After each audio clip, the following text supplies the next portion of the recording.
Welcome to the Astral Mage. I'm Heidi, and today I'm visiting Mark Wilke. He is one of my favorite magicians. I'm really excited to ask him a few questions about a seance that we visited together and to get into that a little bit here with him today. Hey there, I'm so glad to be here with you, Heidi.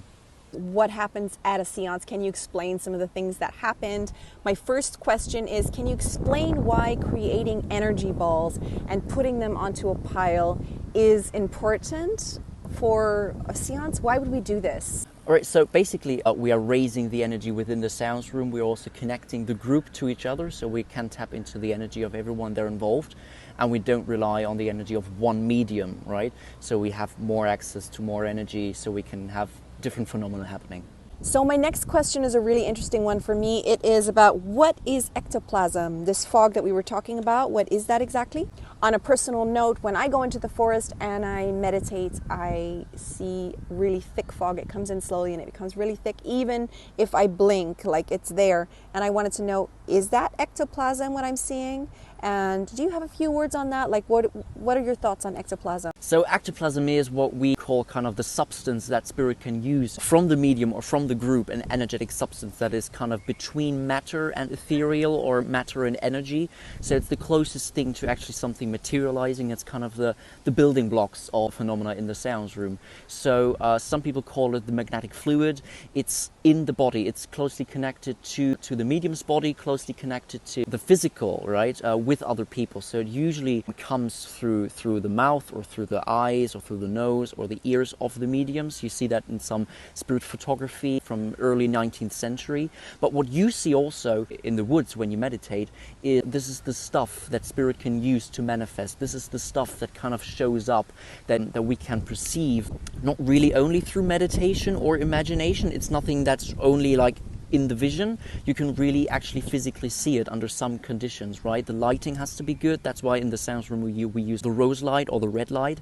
But basically it's what the spirits can play with to build the phenomena, to use it, to get physical with us so we can see them. So my next question is, when we asked at the seance to contact spirit, we got singing sounds, we got the phone going on and off, we got temperature changes in our body, we found a gemstone and sounds.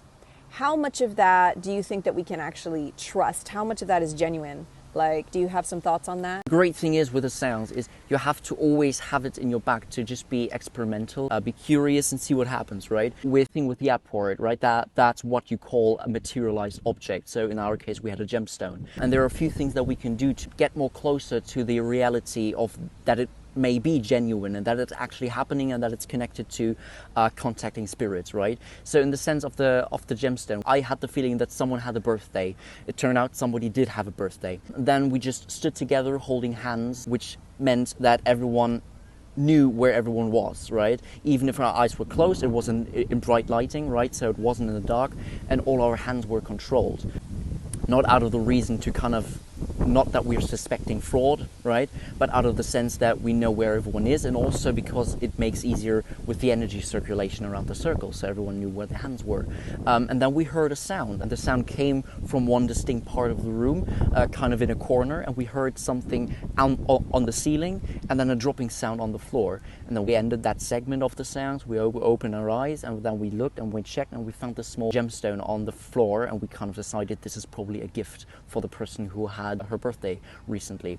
And this kind of like, when it comes together like that, right, when multiple people hear the sound, when everyone is holding hands, when there is a reason, when there is a meaningful synchronicity, you know, when it's not just a coincidence, but as Carl Gustav Jung would say, it's a meaningful coincidence, so it's a synchronicity, it means something. And also with the singing voices, you know, that many different people from different parts of the room heard a male voice singing, and you actually too, Heidi.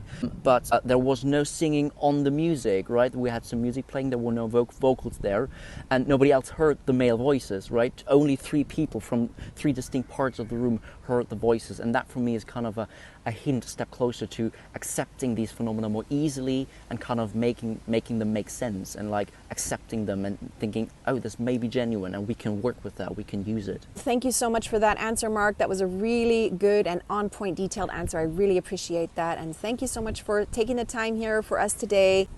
And I'm really looking forward to our next mediumship circle. I will of course be there to document everything. And if this video was helpful for anybody here who watched it today, please like and subscribe. And I'm looking forward to seeing you next time.